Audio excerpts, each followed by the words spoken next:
Welcome back to my English Learning YouTube channel. My dear subscribers, viewers and students. মই আপোনালোকক ভিডিঅ'বিলাক দি আছোঁ English grammar সম্পৰ্কে। তো বৰ্ডত দেখিবলৈ পাইছে যে এইটো অক্সিলিয়াৰিজ লিখিছোঁ, অৰ্থাৎ অক্সিলিয়াৰি ভাৰ্ব বা হেল্পিং ভাৰ্ব সম্পৰ্কে ভিডিঅ' দি আছোঁ। There are 24 auxiliaries, all of you know. তাৰে এমিজাৰ ৱাজৱেৰ অৰ্থাৎ বিভাৰ্বৰ ব্যৱহাৰকেইটা আগৰ ভিডিঅ'ত দেখুওৱা হৈছে, অৰ্থাৎ বিভাৰ্ববিলাক কিদৰে ব্যৱহাৰ হয়। আজি মই ক'ম ডু ভাৰ্বৰ কথা।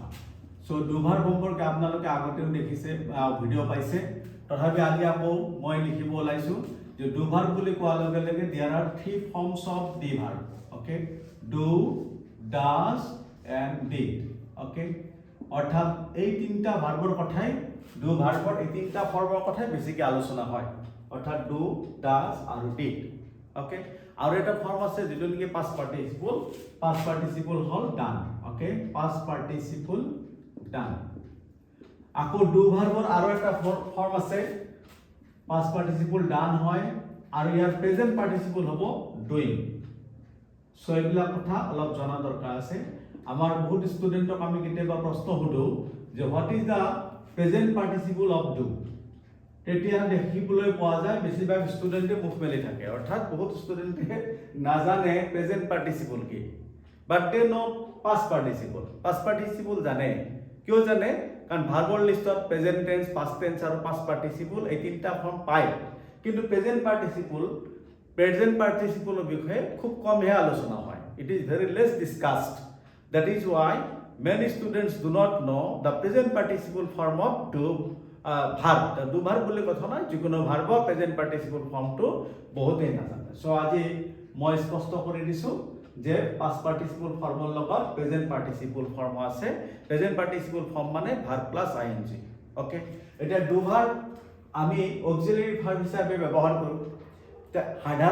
সাধাৰণতে যিবিলাক এফাৰ্মেটিভ সেন্টেন্স, এছাৰ্টিভ সেন্টেন্স, তেনেকুৱা সেন্টেন্সত ডু ভাৰ্ব কেতিয়াও অক্সিলিয়াৰি হিচাপে ব্যৱহাৰ নহয়, সদায় মেইন ভাৰ্ব হিচাপে ব্যৱহাৰ হয়। গতিকে অক্সিলিয়াৰি ভাৰ্ব হিচাপে জনাৰ আগতে ডু ভাৰ্বক আমি মেইন ভাৰ্ব হিচাপে আমি ব্যৱহাৰ কৰিব পাৰোঁ। যেনেকৈ সেন্টেন্সত এটাই মাত্ৰ ভাৰ্ব আছে আৰু সেইটো do, then it is a main verb or principal verb. আৰু এই ভাৰ্বটো তেতিয়া কি হ'ব? টেন্সৰ পৰিৱৰ্তন হ'ব, সাবজেক্টৰ নাম্বাৰ আৰু পাৰ্সন অনুসৰি ইয়াৰ ফৰ্মৰ পৰিৱৰ্তন হ'ব। যেনেকৈ ডু ভাৰ্বক যদি আমি প্ৰেজেন্ট টেন্সত ইউজ কৰোঁ ফাৰ্ষ্ট পাৰ্সনৰ লগত, তেতিয়াহ'লে কি ক'ম? I do, we do. Okay, second পাৰ্সনত যদি কওঁ তেতিয়াহ'লে কি হ'ব? U do. অ'কে, আকৌ যদি কওঁ থাৰ্ড পাৰ্সন যদি সিঙ্গুলাৰ হয়, হি, শি, ইট। অ'কে, এই যেতিয়া থাৰ্ড পাৰ্সন সিঙ্গুলাৰ নাম্বাৰ হ'ব আৰু প্ৰেজেন্ট টেন্সত ডু ব্যৱহাৰ কৰিম, তেতিয়া কি হ'ব? হি, শি, ইট, ডাজ। অ'কে, আকৌ যদি প্লুৰেল ফৰ্মত ইউজ কৰোঁ, অৰ্থাৎ হি, শি, ইটৰ প্লুৰেল ফৰ্ম কি? দে। দেৰ লগত কি হ'ব? ডু হ'ব। সো আমি গম পাই গ'লো যে ডুক যেতিয়া আমি মেইন ভাৰ্ব বা প্ৰিন্সিপাল ভাৰ্ব হিচাপে সেন্টেন্সত ব্যৱহাৰ কৰিম, তেতিয়া ফাৰ্ষ্ট পাৰ্সন সেকেন্ড পাৰ্সনৰ লগত ডু হ'ব, থাৰ্ড পাৰ্সন প্লুৰেল ফৰ্মৰ লগত প্ৰেজেন্ট টেন্সত ডু হ'ব, আৰু থাৰ্ড পাৰ্সন সিঙ্গুলাৰ সাবজেক্টৰ লগত he, she, it, Ram, Hari, Jadu, Madhu, the boy, the girl. Okay, এনেকুৱা যিমান সিঙ্গুলাৰ সাবজেক্ট আছে, আই, উই, ইউ আৰু যিকোনো প্লুৰেলৰ বাহিৰে, তেতিয়া কি হ'ব? ডাজ হ'ব। আকৌ যদি পাষ্ট টেন্সত ইউজ কৰোঁ তেতিয়াহ'লে ইয়াৰ কোনো ৰূপৰ সাবজেক্ট আৰু নাম্বাৰ আৰু পাৰ্সন, সাবজেক্টৰ নাম্বাৰ পাৰ্সন লৈ এই ডুৰ কোনো ফৰ্মৰ পৰিৱৰ্তন নহয়, গোটেইকেইটা সাবজেক্টৰ সৈতে কি হ'ব? ডিড হ'ব। অ'কে, ডিড, কাৰণ পাষ্ট টেন্সত কোনো কথা নাই। অ'কে, পাষ্ট টেন্সত কোনো কথা নাই, গোটেইকেইটা ফৰ্মত কি হ'ব? এটাই ৰূপ, দ্যাট উইল বি ডিড। অৰ্থাৎ সাবজেক্টৰ নাম্বাৰ পাৰ্সন লৈ পাষ্ট টেন্সত কথা নাই। গতিকে অল সাবজেক্টস, সব সাবজেক্টে বা every subject will take did in case of past tense. আৰু ফিউচাৰ টেন্সৰ কথাটো সুকীয়া, এইটো আপোনালোক জানেই যে যিকোনো ভাৰ্বৰ আগত শেল বা উইল লিখিলে ই কি হৈ যাব? ফিউচাৰ টেন্স হৈ যায়। এতিয়া বাৰু কথা নাই, যেনেকৈ এই ডু ভাৰ্বক আমি কি কৰিব পাৰোঁ? এতিয়া মেইন ভাৰ্ব হিচাপে যেনেকৈ লিখিছোঁ, মই কামটো কৰোঁ, আই ডু দ্য ৱৰ্ক। ঠিক তেনেকৈ আপুনি কামটো কৰে, ইউ ডু দ্য ৱৰ্ক। কিন্তু তেওঁ কামটো কৰে, হি ডাজ দ্য ৱৰ্ক। আকৌ যদি কওঁ সিহঁতে কামটো কৰে, দে ডু দ্য ৱৰ্ক। আকৌ যদি এইবাৰ গোটেই পাষ্ট টেন্সত ব্যৱহাৰ কৰোঁ, কি হ'ব? আই হেভ ডান দ্য ৱৰ্ক। কি হ'ব? আই হেভ ডান দ্য ৱৰ্ক। আকৌ we have done the work, you have done the work, he, she, it has done the work. Okay, has আহিব বুজি পালে তাৰপিছত they have done the work. এতিয়া কথা হল যে এই গোটেই assertive বা affirmative sentenceত do আমি সদায় principal verb বা main verb হিচাপে ব্যৱহাৰ কৰো এতিয়া do auxiliary form অৰ্থাৎ when does do help other verbs, when does do help other verbs কেতিয়া do এ বেলেগ ভাৰ্বক সহায় কৰে তেতিয়া আমি ক'ব লাগিব do এ বেলেগ ভাৰ্বক সহায় কৰে যেতিয়া সেন্টেন্সটো ইন্টাৰোগেটিভ হয় আৰু নেগেটিভ হয় নেগেটিভ আৰু ইন্টাৰোগেটিভ yes no question এনেকুৱা ক্ষেত্ৰত আমি do auxiliary verb হিচাপে ব্যৱহাৰ কৰো বা helping verb হিচাপে ব্যৱহাৰ কৰো কাৰণ do question কৰোতে সহায় কৰে যেনেকৈ প্ৰথম সেন্টেন্সত যদি লিখিলো মানে I do the work okay I do the work এই সেন্টেন্সটো আমি নেগেটিভ কৰিব লাগে কি হ'ব বা ইন্টাৰোগেটিভ কৰিব লাগে সো ইয়াতে এটা মাত্ৰ ভাৰ্ব আছে to do but this is the principal verb here গতিকে ইয়াক যদি আমি নেগেটিভ কৰো আন এটা do ভাৰ্ব সহায় ল'ব লাগিব এই যেটো do আমি সহায়ক হিচাপে আনিম that will be the auxiliary verb or helping verb কিন্তু এই যেটো do এতে আছে already existed here এই do কিন্তু মেইন ভার্ব হিচাপে থাকিব সো ইয়াক নেগেটিভ কৰিলে কি হ'ব I do not okay বা I do not or I don't do the work so মোৰ মৰমৰ ছাত্ৰ ছাত্ৰীসকল এতিয়া দেখিছে এই যেটো do লিখিলো এই যেটো do লিখিলো এই do কিন্তু auxiliary verb বা helping verb আৰু ইয়াতে যেটো do আছে এইটো কিন্তু এই সেন্টেন্সত আগৰ পৰাই যেটো do আছে এই do ইয়াতে লিখিছো সো এইটো প্ৰিন্সিপাল ভাৰ্ব গটে আপোনালোকে ভাবিব পাৰে দুটা do কিয় আহিল কাৰণ এইটো do নহলে যদি go হলহেতেন যেনেকৈ I go to school তেতিয়ালে আপোনালোকে নেগেটিভ কেনেকৈ কৰিলেহেতেন আৰু এটা do সহায় ললেহেতেন অৰ্থাৎ I do not go to school গটিকে এই go গয়ে থাকিল তেনেকে I do not go I go to school go গয়ে থাকিল অকল আগত কি নেগেটিভ কৰাৰ কাৰণে do not আহিল গটিকে ইয়াতে অক্সিলাৰি হিচাপে do not do পিছত নন লিখিলো আৰু do এ থাকিল সো একেটা ভাৰ্ব হোৱাৰ কাৰণে আমাৰ কেতিয়াবা কনফিউজন হয় যে এটা সেন্টেন্স দুটা ভাৰ্ব দুটা একে ভাৰ্ব কেনেকৈ আহে সো এইটো নিশ্চয় কনফিউজন দূৰ হল এবাৰ যদি আমি ইয়াক ইন্টাৰোগেটিভ কৰো তে কি হ'ব do আগত আহিব do I do the work do I do the work okay question mark দি দিলু আৰু যদি কয় কোনোবা ইয়াক নেগেটিভ ইন্টাৰোগেটিভ কৰিব লাগে তেতিয়া কি হ'ব don't I do the work don't I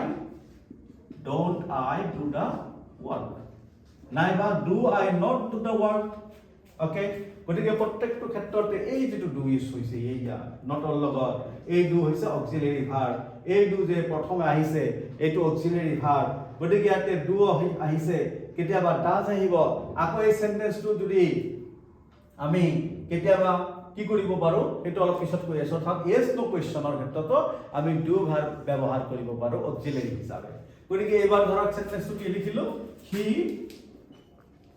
he does the work অর্থাৎ ওয়ার্ড বিলাক একেই দিছো he does the work এই সেন্টেন্সক আকৌ এবাৰ নেগেটিভ কৰিম সো কেনেকে নেগেটিভ কৰিম সো ইয়াতে does আছে কাৰণে আমি third person singular number he গতে does থাকা কাৰণে ইয়াক doesৰ সহায় লৈ not লিখি নেগেটিভ কৰিম ওকে doesৰ সহায় লৈ not লিখি নেগেটিভ কৰিম আৰু এই যেটো does হ'ব সেই does মেইন ভাৰ্বটো ইয়াতে হি do হৈ যাব কাৰণ কোন সেন্টেন্সত যদি as বা yes থাকে আৰু তেতিয়া doesৰ সহায় লৈ নেগেটিভ কৰা হয় আৰু মেইন ভাৰ্বটো হলে ৰুট ফৰ্মত ইউজ হয় গতিকে কি হ'ব he does not বা he doesn't do the work he doesn't do the work okay negative হৈ গ'ল এবাৰ যদি ইন্টাৰোগেটিভ কৰিব খুজো তেতিয়া does তো আগত আহিব okay does he do the work আকৌ নেগেটিভ ইন্টাৰোগেটিভ কৰিলে কি হ'ব does he not do the work or doesn't he do the work গটিকে গোটেইখিনি কথা আপোনালোকে বুজি পাইছে উদে do সহায় do here is an auxiliary verb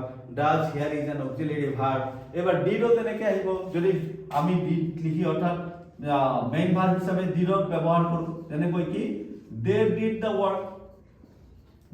the work so ইয়াতে did কি টেন্সত আছে past টেন্সত আছে and did is the principal verb here গটিকে ইয়াক যদি নেগেটিভ কৰো কি হ'ব এটা অক্সিলাৰি did ৰ সহায় ল'ব লাগিব so did they এই ডিডটো কি হৈ যাব ডু হৈ যাব তো মনত ৰাখিব এই ডিড ইয়াতে অনা নাই এই ডিডটো আমি কি অতিৰিক্তভাৱে additionally to make it negative or interrogative we have brought this did okay বাহিৰৰ পৰা আনিছো কিন্তু এই ডিডটো কি হৈ গল ডু হৈ গল did they do the work interrogative হৈ গল okay did they do the work didn't they do the work or did they not do the work এখন নেগেটিভ করলে ঠিক তেনেকৈ কি হ'ব did they did not